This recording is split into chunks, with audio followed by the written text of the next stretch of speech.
Hyderabad CP Anand CM Revanth రెడ్డిని కలిశారు. CV Anand ఇటీవల ఎక్సలెన్స్ ఇన్ యాంటీ నార్కోటిక్ అవార్డులను అందుకోవడంతో సీఎంను మర్యాదపూర్వకంగా కలిశారు. దుబాయ్లో జరిగిన అంతర్జాతీయ పోలీస్ సమ్మిట్ లో అవార్డు అందుకున్నారు. 138 దేశాలతో పోటీపడి ప్రపంచంలోనే తెలంగాణ నెంబర్ 1 గా నిలవడంపై సివి ఆనంద్ ను రేవంత్ రెడ్డి అభినందించారు.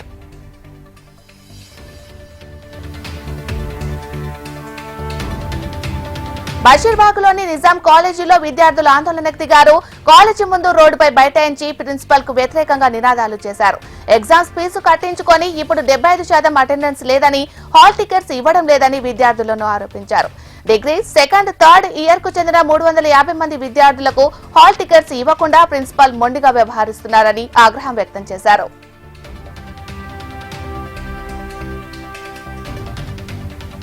ప్రపంచ శాంతి కోసం ఈ నెల 24న జిమ్ఖానా గ్రౌండ్ లో పీస్ మీటింగ్ నిర్వహిస్తున్నట్లు ప్రజాశాంతి పార్టీ అధ్యక్షుడు కేఏ పాల్ తెలిపారు.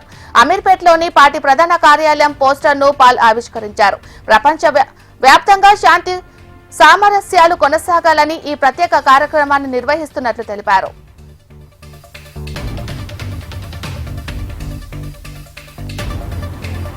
ఇందిరా పార్క్ వద్ద ఫార్మాడీ నిరుద్యోగులు డాక్టర్ల సంఘం ఆధ్వర్యంలో ధర్నాను చేపట్టారు. 12 సంవత్సరాల నుండి ఫార్మాడీ డాక్టర్లకు గవర్నమెంట్ ఆసుపత్రిలో క్లినికల్ ఫార్మసిస్టులకు ఉద్యోగ అవకాశాలు కల్పించకుండా నిర్లక్ష్యం చేస్తుందని తెలంగాణ ఫార్మా డాక్టర్ అసోసియేషన్ రాష్ట్ర అధ్యక్షులు శీలం వెంకటేష్ అన్నారు.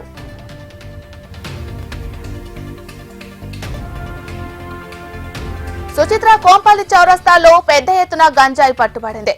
గుంతకల్ నుండి హైదరాబాద్ కు బైక్ పై గంజాయి తీసుకువచ్చారు. గంజాయి తీసుకెళ్లే వారి కోసం ఎదురు చూస్తున్న క్రమంలో ఎక్సైజ్ పోలీసులు పట్టుకున్నారు.